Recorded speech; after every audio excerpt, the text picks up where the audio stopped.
My name is Shatonna Nelson, and you're watching The Courtney Hall Show.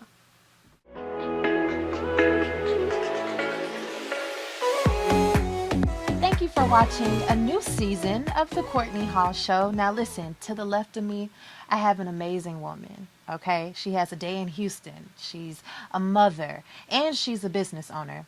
Miss Shatonna Nelson, how are you doing? Hello. Hey, Courtney. Hey. It's good to be sitting beside you, girl. I'm glad that you came. You just got off a plane. I You did. said it. Okay. I literally just got off a plane. Coming from Atlanta. And you made it here, so I'm super excited to have you. Now, listen, before we get into anything else, I do want to say congratulations on your day in Houston. Thank you. February 28th. That's right. Wow. Yeah. Wow. Talk about that. How was that feeling of receiving a day? So things have been like really crazy. I've helped a lot of people get days. So for me, I thought I'd messed up someone's day when I got called up there. So when I got there, I didn't figure out what was going on until they read over it. You messed it up. So I'm reading it and I look and then I'm crying because that's my birthday. Oh, wow. So it was a really big deal. Like, I know people get them for completely different reasons. For me, the mayor's office actually did that for me. Wow. You know? Wow. So it was a big deal. And I went on and I've kind of gotten some things since then. I have the Yellow Rose of Texas, which is the highest honor a Texan can get. But it's just, I don't know. That proclamation just feels different. Something different. It's home for me, and people thought about me for a long time. I didn't know what it felt like for people to think about me. Generally, when you're on my side of the business, people don't think about you. Right, right. And that's super awesome. You also have a day in Louisiana. Yeah, I got honored in Louisiana, too, and I didn't even know. Wow. So they probably thought I was the most ungrateful person ever, right? So Louisiana is where I went to school for quite some time, traveled around like a military brat, and so they was like, yeah, we're gonna honor Shatonna. And I guess they couldn't get a hold of me. It was in between the time I was traveling, so they found my grandmother. The governor found my grandmother and had someone, a sheriff from that city, take it out. And so when I found out I was in Houston, I was like, what? I'm driving 8 hours to Louisiana to pick it up right now. Wow. You went that day. I was like, oh my God, that was huge. It was crazy. That's so amazing. Yeah. That's so amazing because all of the work that you've been doing and are still doing, it's not going unnoticed, definitely for sure. Now, how can you get a day in Houston? So the day in Houston is a lot more complicated than people realize. So you have to be doing something that aligns with the mayor's initiatives when he ran for office and now that he's in office. So some of that stuff you have to, if you're going to get the day, someone can apply, but they have to know the actual initiatives. So what does he align with? Like community, education, and being specific. What about education? Changing dropout rates, or he really likes to help with the homeless. In my case, it's just giving back to communities that are in poverty. So I do that a lot, and asking them for help a lot. I guess they was like, oh, she's really doing this. Right. So that's how you get it. You kind of align yourself with the initiatives.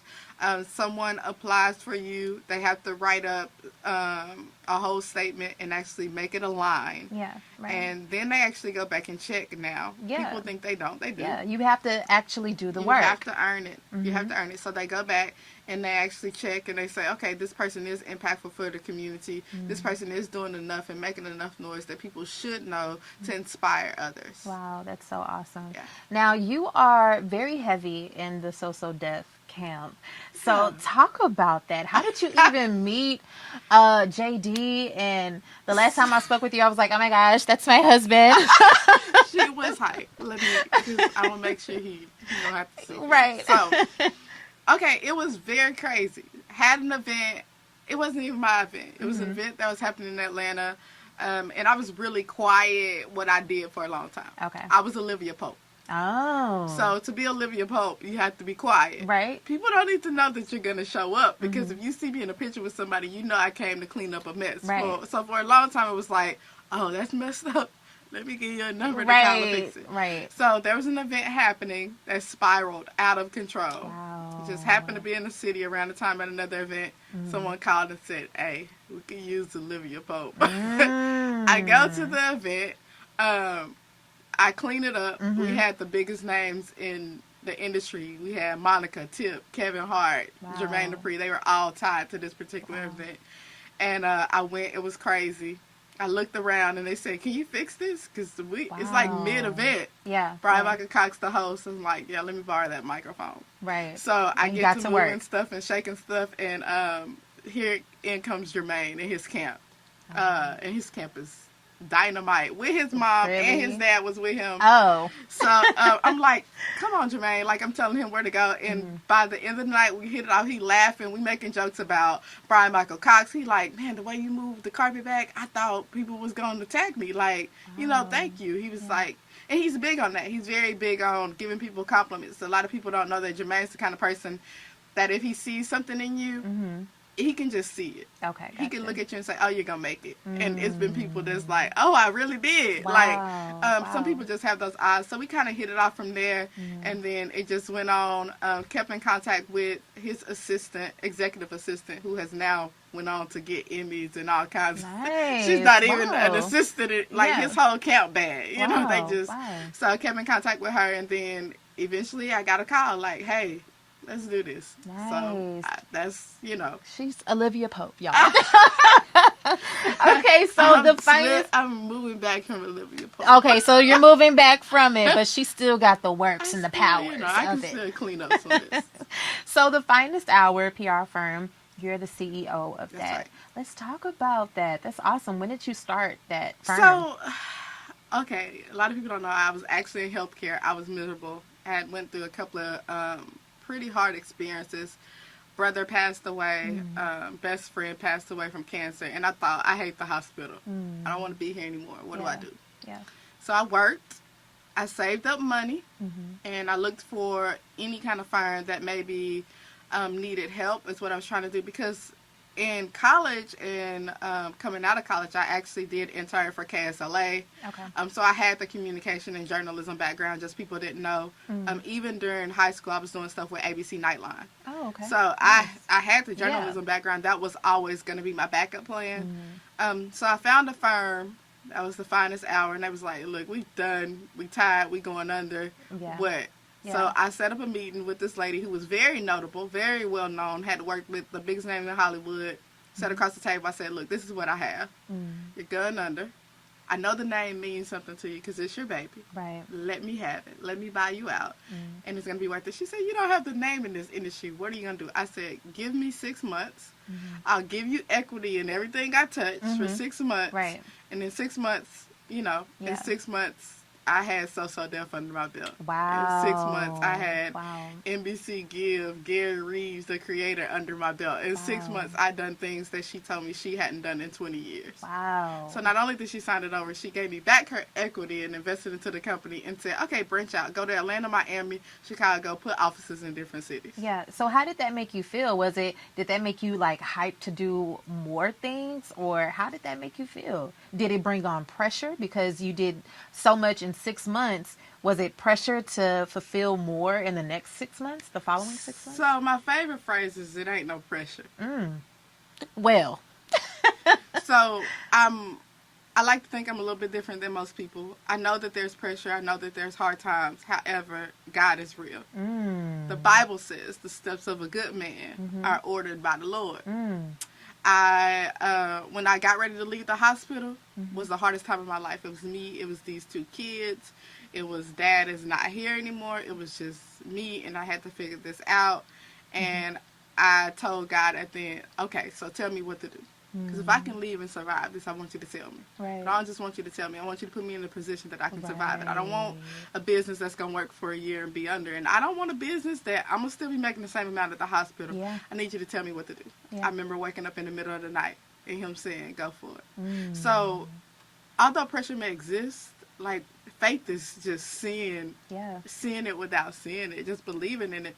I move like that. I move every day like that. I move in my moments like that. Yeah. If I tell you, give me a second to step away, I got to step away and talk to somebody way bigger than me. Right. I can't fail when I'm on this journey that he tells me to. He's a puppet master just behind me. Yeah. So it wasn't that I was like, I may do okay the next 6 months. I expected to do okay, but God was funny. Joke was on me. I exceeded what I thought I could do.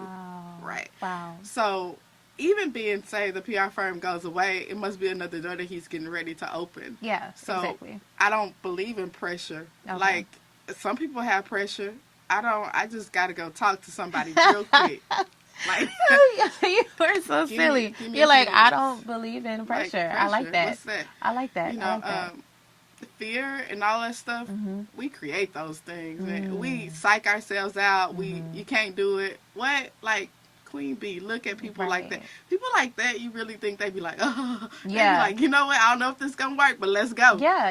You're That's how I fearless live with my it, life. and I like that. I definitely like that. Now, what would you tell your younger self if you had something to tell your younger self? What would you tell her? It's hard. It doesn't look like you're gonna survive it. A lot of stuff gonna come, and it's gonna be hard. And ain't nobody gonna be able to give you any advice. But this will be your legacy. Wait for it. Be patient. If it's not there yet, something greater is coming. Cry at night. Get up in the morning. Create great things. Do anything but give up. You just got to endure it. Don't have to be strong. Yeah. Don't have to be fast. Right. Just endure it. Get up. Endure it. Didn't always know how to do that. Well, I didn't know we was going to have service Girl, today, but no, you took me on to church. I'm not about to play with you. That's so awesome. That is so awesome. Now, a lot of artists, they say, I never get tired. I don't go to sleep. I don't do this. I don't do that. Do you believe in sleep? Absolutely. I believe in a healthy lifestyle. I get really tired. I have a 2-year-old. I need to rest. Sometimes people upset. My phone go off. It needs to go off. I need to get some rest. Yeah. I get more than just regular tired. Yeah, Look, I'm right. big. I get tired when I'm walking up hills. Like, I get tired when people getting on my nerves. I get tired because people don't always understand on the same level as you. I get tired because I don't always understand on the same level as others. I don't even want people around me who I'm just trying to teach. I have people on calibers that I deal with on a daily basis that I'd be like, what? Right. You know, so, I mean, you get tired. You have to rest. You have to take breaks. You have to live a healthy lifestyle. You got to eat right. Yeah. You have to do all those things. So, absolutely, you get tired. Yeah. Absolutely, you get weary. What's the first thing that you would tell someone who's wanting to get into the entertainment industry? What's the first piece of advice? Are you sure? Okay. Be sure. Yeah. Because you got to have a good why. Yeah. Can't be for the clout. Can't be for fame. Yeah. Can't be for the money, honey. That take a while to come. Are you sure that this is what you want? Yeah. Is this really what you want to do? Right. Is it growing inside of you? Like, this is it? Yeah. Because I thought the hospital was it. Look at me now. And then once you figure it out, I feel like you should go 10,000 miles, you know, like go full speed ahead once you figure out, okay, this is what I want to do. Make sure that that's really what you want to do. Not because somebody told you could rap in 5th grade. Not because the beat sound good and you hopped on it because somebody helped you write the bars. You better preach to somebody because I feel like that's speaking to somebody right now. Not because you got a nice body like Megan, so you must be... Nah, is this something you want to do? Because... a lot of that stuff fade and the ups and downs, and people are not going to like you. Wow. You're going to be able to survive that, because if this isn't what you want to do and people start talking about you, you get depressed. If this isn't what you want to do and people start talking about you, you get stressed. If this isn't what you want to do and people start talking about you, you lose you. Yeah. Look, ain't nothing worse than not knowing who you are. Right. So you need to be sure before you enter this industry, because all eyes are on you. Everybody got something to say. Always. Most people not going to like you. Even the people beside you aren't going to like you. So you better be confident that this is your world, because you're going to need that. Wow. A lot of days you're going to need to know that I'm going to make it. Last It don't matter how great you get. Right. JD got 50 million years in the game, made a comment about women, and blew up the internet. That's crazy, right? And it was like, who is JD? He never done nothing. He literally was the footprint in the industry. And then he got all that backlash. That's Last question before you have to go, because I know she's a need to go to busy sleep. woman. I'm tired. Like she said, She's a busy I got woman. tired. So what do you think about Houston artists staying in Houston and I know we kind of talked about it before filming, but I really want you to tell, my friends, what you kind of told me, because it's so powerful what you said to me. I just think people outside of Houston have begun to think that people in Houston are fine with Houston. It's a comfort level here. And not because they broke or whatever, because the Houston people accomplish A lot. great things in Houston. But I think, unfortunately, that's a pattern, and it's hard to break that ceiling. Shout out to the younger generation, like YB and Meg and them. But for so long, that has been a pattern, and most of our legends fine with that. I got my money, I got my house, I'm cool just being home in Houston. And I think it's poisonous. I think Houston is one of the most talented, greatest cities that exist in entertainment. And I don't know where that stigma started. However, it needs to be broken. And I think that's going to come from us reaching out. And not necessarily people reaching in, because everybody like, oh, we can't do reality shows. They're crazy. Oh, they ain't trying to get out of there. Oh, so like I told you, if you want to be bigger than Houston, and you should be. Yeah, right.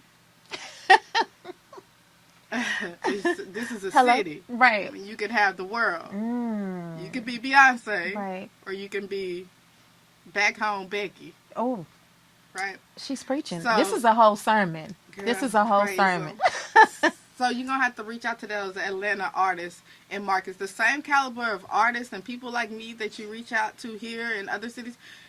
Hey, Shatonna, who else you know in Atlanta who's doing what you're doing, or in L.A. who's doing what you're doing? You think they would come to the show? Oh, they will? They going to be in the city anyway on the 28th? Oh, bring them in. Yeah. So, and that's the same thing with artists. Their managers got a call. Okay, you know what? We're going to save with this money because you're going to go perform in the Atlanta market, or you're going to go perform in the Massachusetts market, right? Because that's what we have to do. It's time to get Houston completely out there. I think in a PR world, the ladies in this arena, we killing it. Hello, goodbye, thank you. And everyone else needs to. Yeah. And everyone else needs to. Well, thank you so much, Shatonna, for pleasure. coming on. It's always great speaking to her. She's super intelligent. Your vibes are just amazing. So thank you so much Thank you, again. Courtney. And thank you all for watching a new season of The Courtney Hall Show.